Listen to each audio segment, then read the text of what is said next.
I like how TK was so humble and was like, I don't know, in the Expo in 1986 or 1967, and that was the exact year of the Montreal Expo, of course.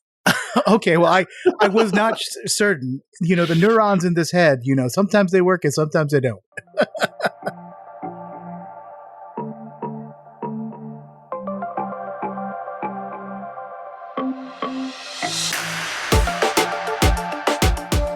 Welcome to Travel Stories with your hosts, Tom Kim and Trevor Mountcastle. This episode, we have something special. We haven't had two guests at the same time since episode 8. So it's been quite some time, and even better, we have the same two guests.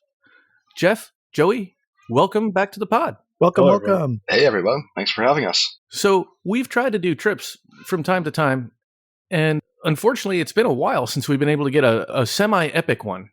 And I think this was the epic one that we were able to make work over Father's Day weekend this year, going to none other than the greatest city in Canada and the home of the Montreal Grand Prix. I'm not 100% sure I'm willing to say it's the best city in Canada, so I'd like to not put my name on Montreal being the best city in Canada. I don't know how Trevor, or I don't know I think how that's a TK and little- Jeff feel here. I think That that's was a little TK's inside joke. dissertation here, wasn't it? Yeah.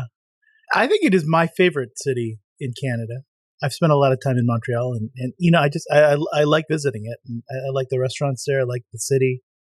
I mean, it's great if you pretend Vancouver doesn't exist, I guess. I love Vancouver. It's a nice city, but I don't know. It's a good combo for me, especially in the summertime. Yeah, I haven't spent enough time in Vancouver. I sort of said greatest city in Canada more tongue in cheek, as I think we sort of agreed is a little bit of an inside joke. Not to get in the weeds, but I was expecting a little bit more European influence, and I felt like it was really European lighter European than like some had sold it as like Singapore being Asia light and Montreal being Europe light, and it was nowhere near that. So. I mean, an interesting city to see. Let's not perseverate on that one, and let's get to the real reason why we were there. Well, real quick, before we get off the rails with Montreal, breaking news for some people here, just for you Hyatt fans out here, which I'm assuming a lot of people are here. The Shangri-La is no longer the Shangri-La, and it has converted to a Hyatt. It's a Category 7. Right now, it is called the Hyatt Vancouver Downtown Alberni. And in 2026, it will be reopening as the Park Hyatt Vancouver. So all the more reason to love Vancouver, I have to say. But it's interesting. We're getting a new Park Hyatt in North America. Hey, It's a solid hotel anyways. Mm-hmm. Where it was, at least. Well, that is your non sequitur moment. Talking about a city on the opposite coast of the coast that this podcast was about. But interesting to hear that there's going to be a new Park Hyatt in North America. And Vancouver, nonetheless. A lot of people enjoy Vancouver. A lot of great connectivity out of Vancouver to Asia and otherwise, Australia as well. So, could be an opportunity to knock two birds with one stone. So let's get back to Montreal. The way a Formula One goes, and I am not expert in this, so I'm going to ask if Joey or Geoff, can you guys walk us through just sort of the sequence of events, right? Like there's a practice, then they've got to qualify. There's a lot of different things that are happening on these tracks. I always had this perception that it was, okay, they get X number of time to practice, and then like nothing else is happening on the track. And then they qualify and big to do for an hour, and then like it's boring. And then, then you have the race. But there is so much more happening at that racetrack. Yeah, I think especially now that F1 was sold and is now owned by an American company. For those people that don't know, that's called it's a company called Liberty Media. I think they're making far more of an effort to commercialize the sport, much to I'm sure most Europeans' dismay. Liberty Media is the ones who brought Drive to Survive, which is another reason a lot of Americans know about the sport. But you're right. So from the Formula One cars standpoint, there's 2 practices on Friday. Then there's 1 practice Saturday morning. Then you have qualifying Saturday afternoon. Then you have the race Sunday. And then there's quite a few support races. You've got the women's series, which I can't think of what it's called at the moment. W Series. F1 Academy, right? I think it's F1 Academy now. W Series is gone. And you've got like Porsche Carrera Cup. You got several other series that just kind of help you fill the day so you're not sitting out there for 3-4 hours with a dead track. And it's interesting. This is like every day has a different ticket, it seemed to me.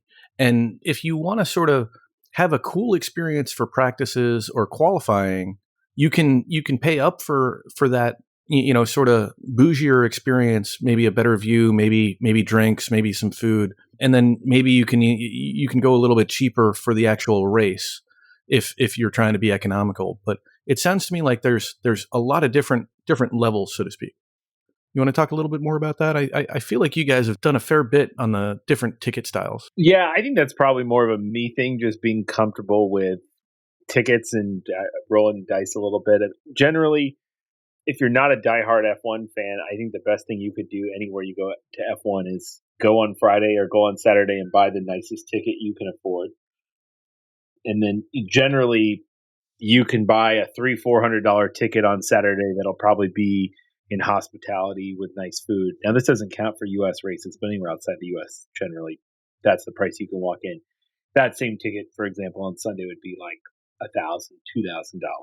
So if you're not actually like really into it for the race, more for the experience, you can definitely, like you said, Friday for sure, for pennies on the dollar compared to Sunday, get into the nice seats. Friday, I think, doesn't really have as much value, but Saturday's nice. You get to experience qualifying.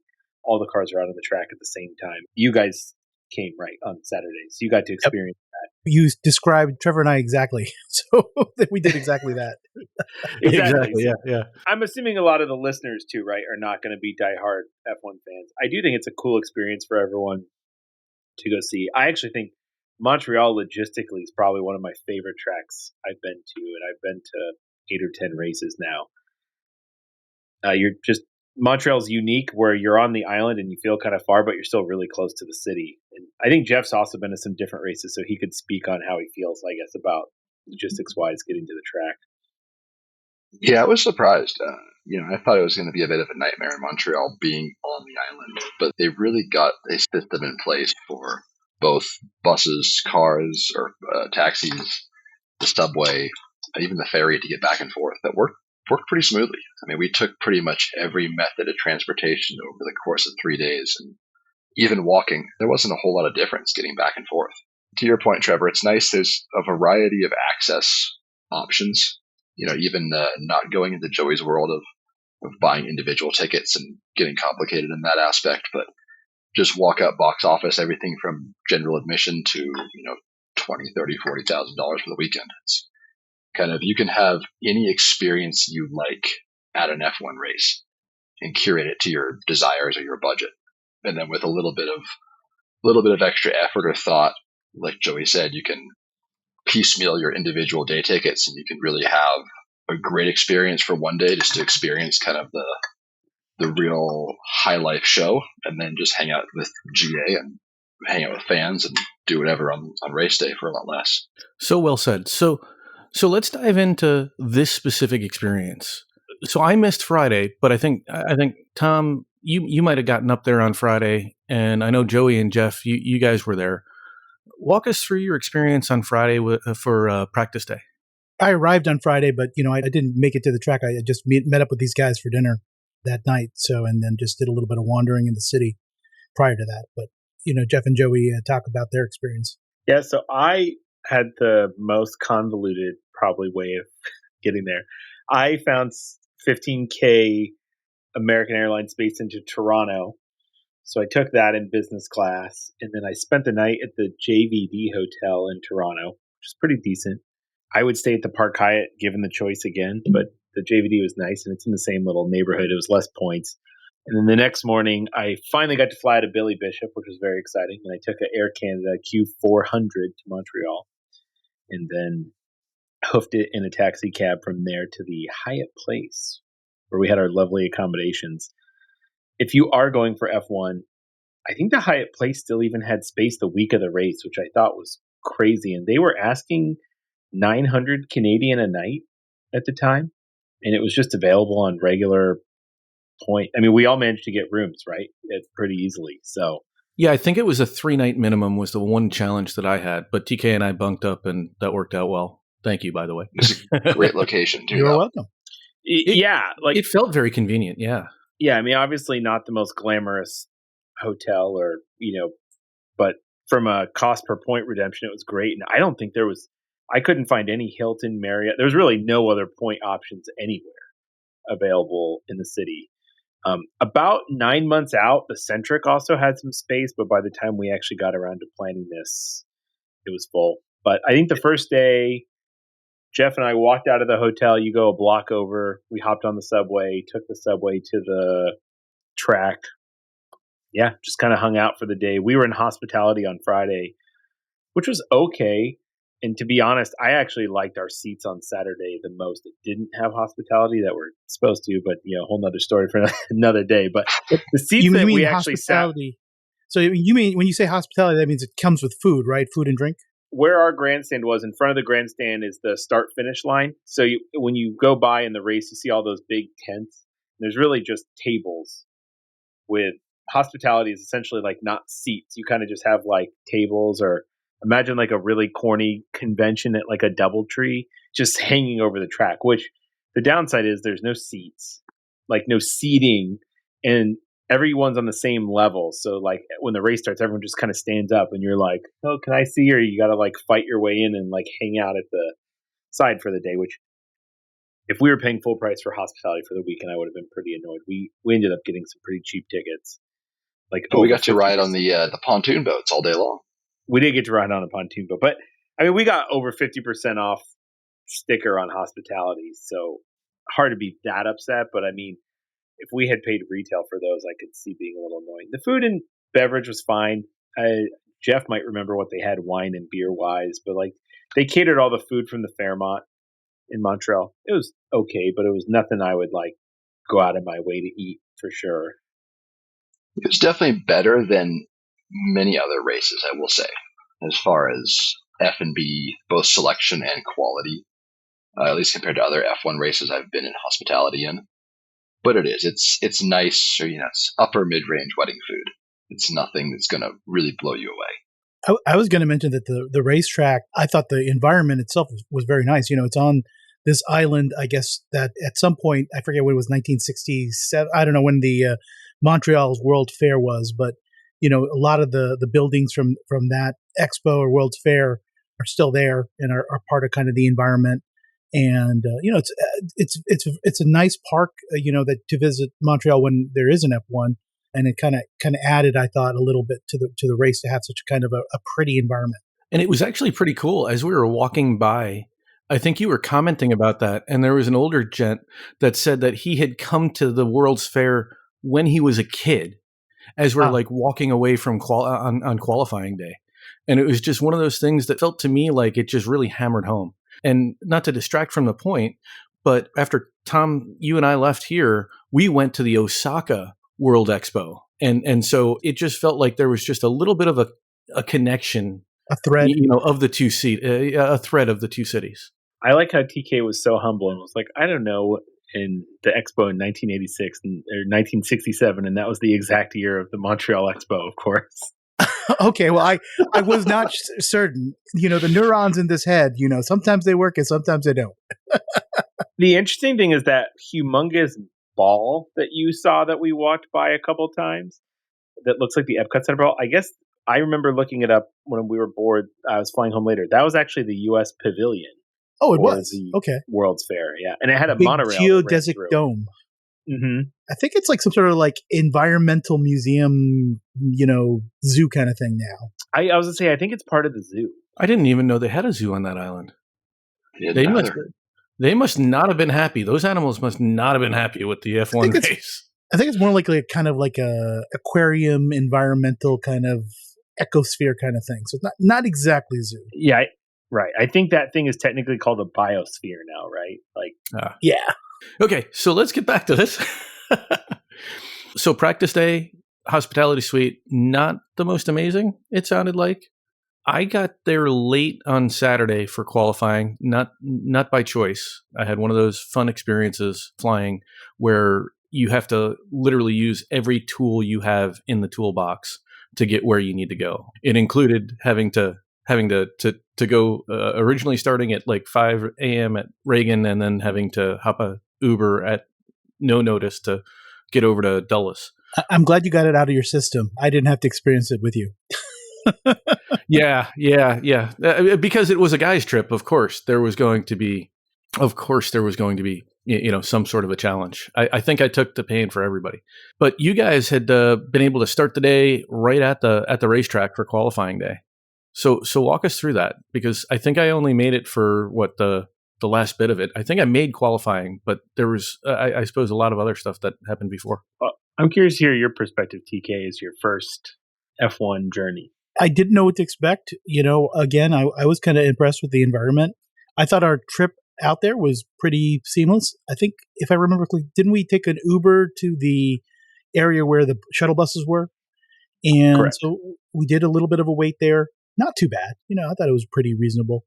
I did think the walking was a lot more, and that was a theme of the entire weekend. I think there were lots of steps had by everyone. The grounds are massive, and different stands, like you mentioned, there's like a price point for pretty much anybody's budget. So, of course, there's so many different kinds of places where people sat and different ways that they sat to enjoy the race. We actually had really great seats. I mean, you guys had secured something near the Chacon, right? And we're near a big display where they were kind of, broadcasting and showing kind of the race and, one of the curves. So we had really great view of the action, so to speak. And definitely felt like we were when we were in the qualifying round, I definitely felt like we were right in the middle of things. If I could just dovetail with that, the walking I actually really enjoyed, but I totally get that it was a lot. It was a ton. I came in probably the same way that we came out, almost via that same bridge.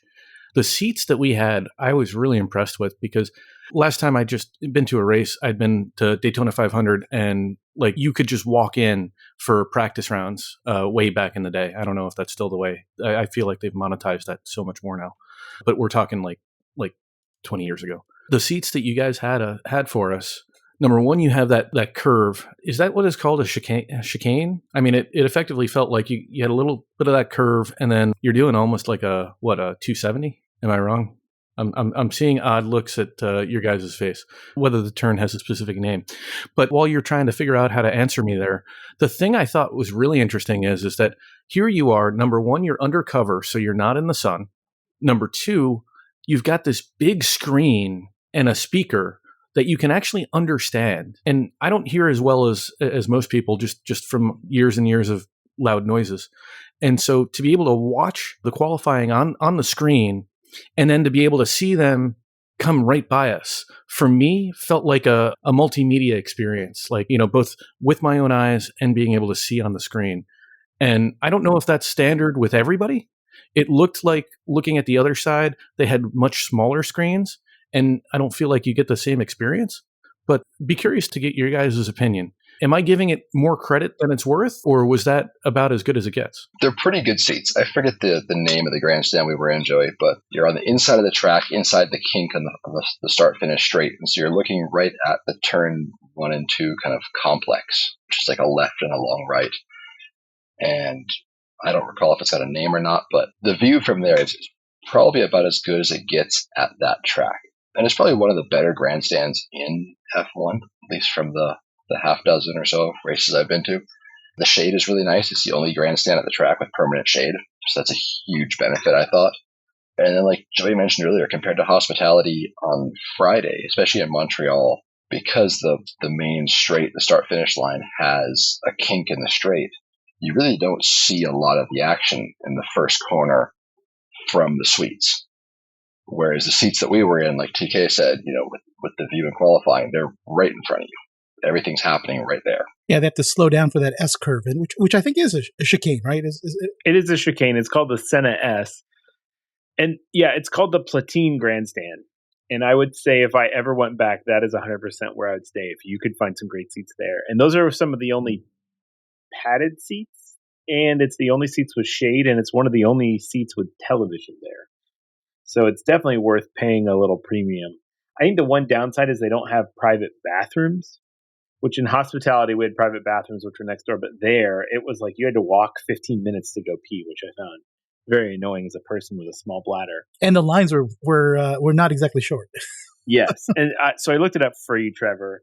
Coming down the front straight, they are hitting, before they get on the brakes, they're hitting 315 kilometers per hour, which in freedom units, for those of you listening in America, is 196 miles an hour.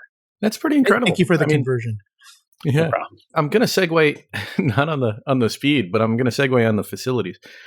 The interesting thing that threw me off was how enormous they had different food trucks, they had different stands, but my gosh, it just felt like just this slog to try to get there, to try to get any food at all.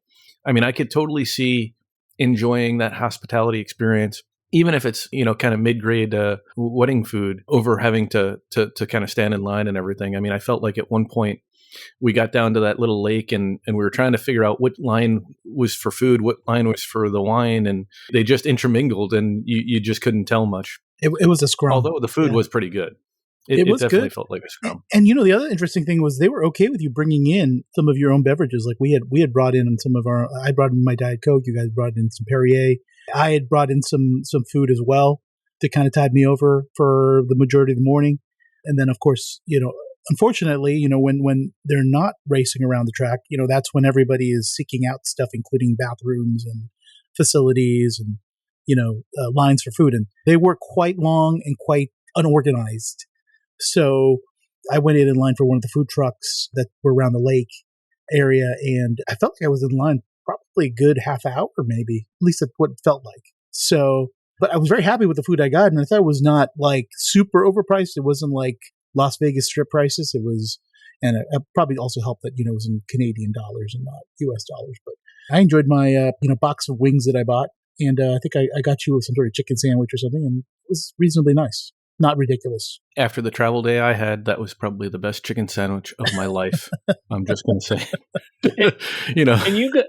And you got like fries, like poutine, right? For I think the poutine was pretty good with meat. It wasn't a bad price, and like TK said, it's nice, especially I guess it's more common in the non-American races, non-US races, being able to take in your own food and beverage, non-glass, non-alcoholic, etc. But it does give you that opportunity to kind of take some snacks in to avoid the crushing rush right when a session ends and everybody else wants to eat.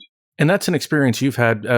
Geoff, you've been to many overseas as well, and you feel like that's a fairly consistent rule? Yeah, I think I've seen that at pretty much every one. Australia doesn't allow you to. The races in the U.S. that I've been to don't allow you to. I'm not sure what you've seen, Joey. I think everywhere I've been outside the U.S., even like Monaco, which is a place you wouldn't think would let you bring food and drink, would let you bring stuff in. And then, some of the other places like Monza does for sure. Hockenheim, which I guess Hockenheim isn't even a track right at the moment, but Spa lets you bring in. I mean, you can camp at Spa, so obviously you can bring fire to the track. And like pretty much every European race, you can bring in almost whatever you like. Sometimes there's sticklers about glass bottles at European tracks, but other than that, I've never really seen any type of restrictions. China, Malaysia, Singapore, you can bring in food. So I think it's just mostly a non-US thing. That makes sense. I mean, the US, we've got particular rules, and I totally get that. So the real reason we wanted to have you guys back on the podcast was really to talk about the Montreal Grand Prix experience. So Geoff, Joey, walk us through the race day experience as you guys experienced it, and some of the highlights that you really enjoyed, and some things perhaps that you might have done differently. Yeah, so we stayed at the Hyatt Place, which was about a 2-mile walk from the track. That race day morning, we actually took an Uber to the bus depot. They had offsite buses, and then we took a bus to the casino entrance, which actually had almost no people at it, versus if we walked or took the subway, we would have had to have gone through the main entrance, which we had tried a couple days earlier. It was super busy. The casino entrance also put us a lot closer to our seats on the pit wall. We did hospitality for Sunday.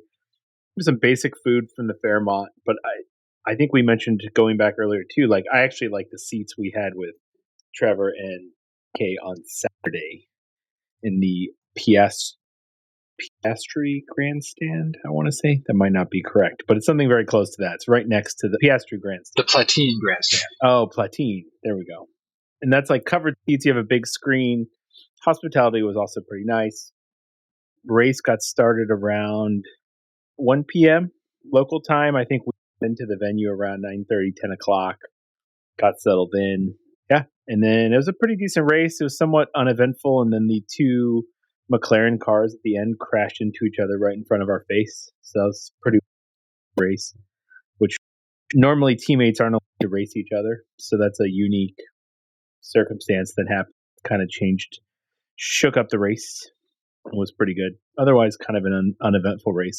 But the Canada Grand Prix is also really fast, which is nice, which can be unique. I think they get well up over 300 kilometers an hour, which is 180 miles an hour, give or take. We had our own bathrooms and hospitality. Like I said, we have our own catered food. They did run out of, I think, I don't drink alcohol, but Geoff, I think, ran out of wine and beer by the end of the day, which was unfortunate. Lots of Diet Coke and Coke Zero, though, TK. So I would have loved it. And having actual dedicated bathrooms. That sounds like quite the luxury compared to what we experienced. The dedicated bathrooms were definitely pretty nice. That's the one downside of that grandstand we brought you guys to, that it didn't have a little bathroom. But it was a great experience. We ended up walking home after, which we did every day after the first day. Took about, I don't know, an hour and a half. Definitely consider going back and doing F1 Montreal. Yeah, it sounds like you guys definitely had the right call for actual race day. I'm kind of disappointed we didn't get to experience the hospitality suite, but where we were, I definitely enjoyed. I know that Joey has already said that he would go back. Would you do another race, Geoff? Yeah, I think I'd definitely go back. And honestly, I'd probably stay in the same place, especially if I was traveling like with my kid or something like that. He's a big motorsports fan. And both the cost and the location makes it pretty attractive for a relatively inexpensive F1 getaway. I mean, I think even including flights all in, we were still cheaper or on par with what we'd be paying to go to Austin or Miami. And I think it's probably an overall better event. I think that Montreal has it down pretty well after all these years. The logistics are good. The island is pretty cool. You know, if you hit on TK, even on Saturday, the vibe in the park, just being able to hang out and get away from everything track related, it's kind of a nice benefit. So I would 100% go back. And that says something considering you were coming from the West Coast. I appreciate motorsports, and I was really happy to have gone and be with you guys. I'm not sure I'm rushing back to Formula One anytime soon, but at the same time, I thought the experience in Canada and Montreal was pretty good. And I think a lot of things, sometimes when you leave when you leave the United States, in some cases, Superior definitely felt like the way that particular racetrack laid out, the way that, the amenities were available and you could bring some drinks and food in, there were a lot of things that I guess you wouldn't be able to do unless you were outside of the U.S. visiting F1. And so for that reason, I think definitely Montreal was a great option, but yeah, I'm not rushing back. Probably not going to be back immediately. Yeah, I'm in the same boat. I think Montreal was a really good value, and for me, one of the best ways to sort of dip my toe into the Formula One experience, actually arriving and attending some of the race activities. As everybody else has said, this Hyatt Place is wonderful. I mean, it's in a part of town that's transitioning, but it is a real quality hotel, and the location you just can't beat compared to where the track is. Yeah, it's like right next to a transit hub, and you can take the 747 bus from Trudeau Airport. So, very convenient to mass transit, I will tell you. So beautifully named airport bus, by the way. If I was going to do another race, I'd probably do something also overseas, but I'd probably go someplace like Baku, Azerbaijan. I know that, Geoff, we talked about that at one point or another. And so for some reason, that's put Baku on my radar. Baku 2028, Trevor. I'm definitely down. I think we talked about it. I went to the inaugural race there, whenever it was, and I had a good time. I would definitely go back. It's a very different city and very different experience, but I think it's probably a new destination for at least you to check off your list. And Rudet's a pretty good city. It's walkable, it's good hotels, and it was pretty inexpensive. Joey, any final thoughts as we transition to, or before we transition to dinner on the race? I think my last couple of thoughts were just talking about a few things with the Hyatt Place. So I did some due diligence, got caught back up here.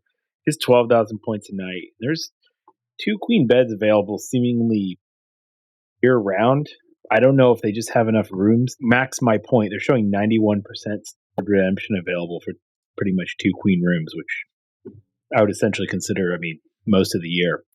And then it was 955 Canadian a night, so it was right around 6 cents per point for F1. And we booked about a week before the race, which I think is a huge challenge. Now, a lot of times for you to land some of these bigger events, you've got to be a year out and on top of things. And this Hyatt Place, I really struggled with in a lot of ways because it's probably nicer than a lot of Hyatt Regencies I've stayed at. It was very modern for itself. I know I think only one because I got there a day before you guys. I checked out all the amenities, but there's a gorgeous indoor marble pool, sauna and spa in there. There's actually a really nice gym to go there as well. There was a Starbucks in the lobby. We had breakfast on the second floor, which, I took, because if you were a non-globalist, they were charging $7, I think. 7 Canadian maybe, or 7 US, 15 Canadian, whatever it is. And that did kind of irk me a little bit, but I wouldn't be discouraged staying here as a Hyatt Place. It's also right on top of the subway system, and there was a really full grocery store downstairs. It was built in 2021. It's got 351 guest rooms. So it's definitely, I think, on the newer side of places, and I was pretty impressed. Full marble bathroom, a lot of space, double vanity sinks, decent view. What did you guys think? Yeah, it feels like, outside of the US, it feels like a trend where, sometimes these high places that are outside the US are so nice, they kind of are pushing up against, the full service side. They're acting like they're a Hyatt Regency, including charging for breakfast. But that they definitely seem to be punching above their weight class, which is not that uncommon with a lot of hotel chains, if you ask me. A lot of hotel, you stay at a 4 Points in the U.S., it's garbage. You stay at a 4 Points outside the U.S., and it's like, oh, this is kind of nice. This is where I don't mind staying. So it seems to be following that trend. Yeah, I definitely agree with all those points. So let's pivot to dinner. We were celebrating something on that dinner, weren't we? Dare I say someone's birthday? Yeah, and I think, Tom, you were the one that recommended the restaurant as well, right? It was actually my third time to that restaurant, and kind of the side joke was that the last time I was there, I think I got caught gout after eating a meal there. So anyway, this was a pretty nice place. It's called Au Pied de Cochon. I learned about it watching Anthony Bourdain go there and having a great time, so that kind of inspired me to go. I think we had a pretty good time, and we definitely were given an awesome table for us, although it was a bit chilly back there. And the food generally I thought was really good. I thought there was one standout dish, and somebody wants to pick this up. Do you guys recall what the standout dish was? Oh, it was like a sweet foie gras, like almost a creme brulee one. Was that the one? It was definitely the item that was mixed. It had maple syrup and foie gras. It was had sweet and salty and umami, and had all the taste going on. It was an appetizer, and I kind of regret we only ordered one. Buckwheat pancake, bacon, cheddar, and a maple demi-glaze. That combination was amazing. Oh yeah, absolutely. And then I thought poutine one was reasonably good as well. I feel like we had 4 different, if I recall, and I cannot remember the name of the other 2. I thought it was great because we did enjoy family style with all the food and got to try a lot of different things. One of you guys wanted to get was it a duck in a can? That came out really, really well. That's actually something they're known for. The duck in a can is something they've had, I think, since they've opened, and it's one of their signature dishes. And it's a little gimmicky. Basically, they stuff duck and foie gras and a bunch of other things in a can. They cook it, and then they open up the can at the table, and you're allowed to take the can with you as a souvenir, although none of us did. I liked that a lot, but when you consider the price is about $45 US, it is maybe a little, but for people at home, it's inside your can is duck breast, gras, cabbage, bacon, some puree, and brown butter. And it was really good, but I think the amount of meat you got for horse was probably a little on the skimpy side. That's probably pretty fair. I think we also had pork shank, I think. That sounds right. That was also pretty good. Yeah, I think the steak was the most expensive item we got, and I think it was the most disappointing because it was their special of the night, and it was supposed to be farm to table. Yeah, it wasn't particularly memorable. It was just and not particularly tender or beefy, what I recall. No, I was definitely a big fan of the foie gras with bacon and maple and the foie gras terrine. Yeah, I'm usually a steak guy, and it did not hit the mark for me. Oh, that was also very good. The foie gras terrine. Yeah. If you guys haven't noticed, this is a very foie gras forward place. So, if you don't like your duck liver, you're probably not going to have a great time eating here. I thought it was a wonderful experience, and we were able to walk back. I mean, obviously, still referenced the earlier comment that we said that this is a neighborhood in transition, but I think it was only like a 10 or so minute walk back. And other than seeing an interesting looking Econo Lodge that looked like something else, nice and easy, not really a concern safety wise, and kind of exactly what you needed after eating such a filling meal, such a rich filling meal like that. Yeah, definitely was probably, I probably would have preferred to take an Uber, but under the circumstances after that richer meal, the walk back was definitely a comforting thing to do. So let's pivot to the last part of our trip. For one reason or another, I think we had all arranged to fly out of Toronto. I think the original idea was that we were going to fly into Billy Bishop, and we never did because the flights ended up being so expensive. So we ended up taking a different form of travel that I think we don't talk enough about on this podcast, and that was train. Yeah, I think it was exciting. I mean, we kind of took the Qatar Q suites of train travel. We managed to purchase a set of 4 seats in business class on Via Rail Canada. And if you get these certain particular seats, they end up facing each other in a kind of a quad with a shared table.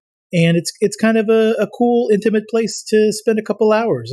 This, as it turns out, 5-hour train trip between Montreal station and Toronto's main train station. Well, it's funny you mentioned Q Suites, TK, is actually the trains, those new Via Rail trains, especially the business class cabins or cars, were actually designed by the same firm that did the Q Suites.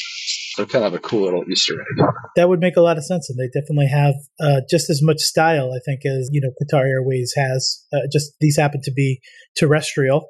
I thought the seats were great. They were super comfortable. We had lots of space, and even though we may have been a little obnoxious to the average Canadian business traveler, it was definitely a great experience to round off the trip. Yeah, I kind of wonder what the guys who were sitting across from was like. Why won't those dumb Americans shut up? I think there were enough people leaving the race that they probably just assumed that, they weren't going to have the great experience that they probably normally are used to. But yeah, the food was good. I thought the overall experience was good. The Wi-Fi was strong. Sometimes we take that for granted, but on trains, that's not always the case. I mean, the Wi-Fi on the train is better than the Wi-Fi here in California, so it was a wonderful experience. Just a public service announcement. AOL is turning off dial-up, so you might need to look for an alternative internet option, Geoff. Ouch. It's tough out here in the... I'll keep my comments to myself. But staying on topic here, I think the biggest detriment that the group felt, or at least members of the group felt, was the dry nature of the train carriage until I believe it was 10 o'clock in the morning or 11 o'clock in the morning. It's funny that you bring that up. I mean, people give it a big deal when the Capital One Landing Lounge doesn't start serving alcohol until 7 a.m. I don't know what Dallas does with their blue laws on Sundays, but this was definitely one of those things. It's a Monday morning, even though they had a full bar, and as you get on, you see the full bar. And so you're thinking, oh, okay, maybe I'll have something with my breakfast, a little mimosa or something. Nope, not happening until 10 a.m. And mind you, that's only like 2 hours left of the train. I was going to say that's relatively far into our trip. And they also cut you off an hour before arrival, which was pretty brutal. Yeah, I mean, it's very efficient for the rail line because they really only have to serve an hour worth of adult beverages. That said, everything else was really good, and I think we got off still a little bit peckish because we all knew we had long trips, and grabbed a quick little bite at a nice little German beer garden? Not really a garden because it was in the train station, but it was that sort of an experience. Anyone have memories of that one? I think I got the sausage sampler, which I thought was really good. I'm trying to remember what else we got. Yeah, but definitely a lot of good German eats at that place. A really nice place to have lunch. And then was it Joey? Were you the one that had remembered the rail connection to Toronto's Pearson Airport that was really, really convenient from that train station? Yeah, just in general, because actually spent some time in Toronto on my way, and I had been to Toronto in a little bit, and like one of the, I think, big key takeaways is you don't actually have to download money onto your Presto card now. You can just do tap to pay with any NFC phone. I thought it was an iPhone, but whatever Geoff's ancient phone that he has, a Google Pixel 1 or whatever, it also seemed to work. So I guess any tap to pay phone you can do that, which is cool because then you don't have to load the total into your transit card and then have money sitting in your transit card. You still get the rate that you would assuming that you had a card, which is cheaper. This is the dump on Geoff's technology day. Yeah, well, apologies. And I will say, I feel like it's every day of my life, so it's okay. In stark contrast, Montreal had no tap to pay, which made the trains there quite a pain. Oh, that's a good You had point. to go to You're a right. ticket booth and buy tickets. So Montreal definitely gets the win in that situation. But Toronto Union Station or Grand Central Station or whatever term they called it was really nice. And then from Montreal to Toronto train dropped us off there. We had a meal, and then we hopped on the train straight to the airport, which I have to say was awesome. Yeah, I don't think we had to go outside after we boarded our train, essentially. That was very convenient. Didn't we have to do the almost Newark style train to get to the terminal from where they dropped us off? Yeah, so we took I think it's called the Up Express or the UPX, which is what takes you from Union to Pearson Airport. There's a charge to that. I don't know. It's relatively cheap and simple. I would recommend you do it at the airport. And then they have a different train that, just like EWR, that takes a terminal link, they call it, which takes you from each possible terminal link from Terminal 1 to Terminal 3, depending where you're departing from. The train situation in Toronto definitely seems to be miles ahead of Montreal, at least from a convenience perspective. The tap to pay thing, like Joey mentioned, I think that would be a game changer in Montreal as far as the race was concerned. But with that inability to do so, the queues for the ticket lines were just, half an hour to an hour long. So it was really nice to get to that Toronto Central Station and be able to literally run and just jump on the train.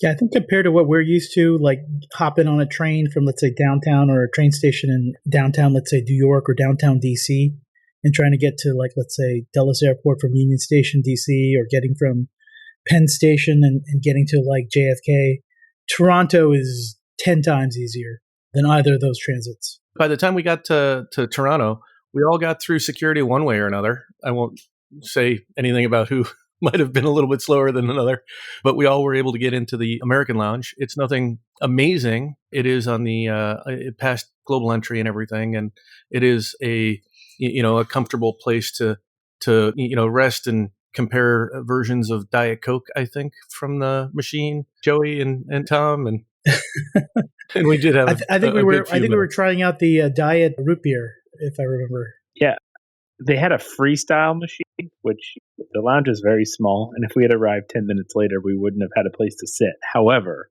they had a Coke freestyle machine with quite a lot of options. I was very pleasantly surprised. I think there was some taste Zero, testing. which is you and your Diet Barks.